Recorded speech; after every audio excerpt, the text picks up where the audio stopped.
Hello दोस्त reaction video start करे छी अहाँ से मिल टूटल छो दिल आके बाबा से मिल से बाबा तोरा।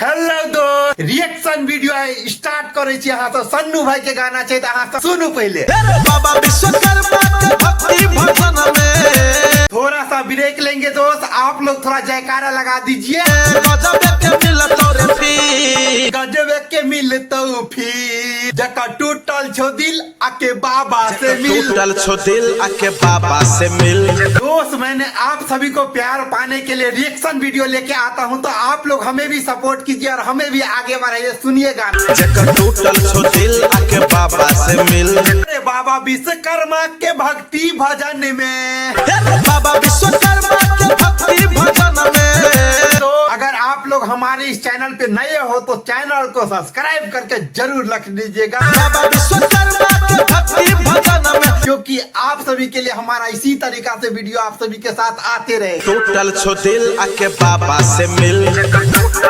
से बाबा तोरा दिल के कर तो रिपेयरिंग रे।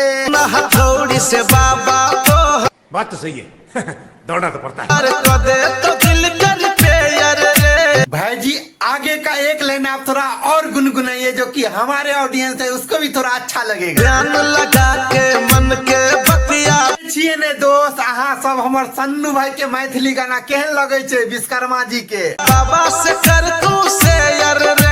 बाबा के चरण में तू टेक ले तू माथा। बाबा के चरण में टेक ले तू माथा। जिंदगी के सब दुख भजे तो बेदाता। जिंदगी के सब दुख भजे तो बेपाता। हर भक्ति वाला चुन ले तू, तोरा मिल जे तो मंजिल। भक्ति वाला चुन ले तू। हर भक्ति वाला चुन ले तू, तोरा मिल जे तो मंजिल। मिल जे तो पर मंजिल। दो आज की वीडियो हमारा यहीं तक है और थोड़ा एंड का वीडियो है तो सुन लीजिए, और मिलते हैं आप सभी के साथ में किसी नेक्स्ट वीडियो के साथ।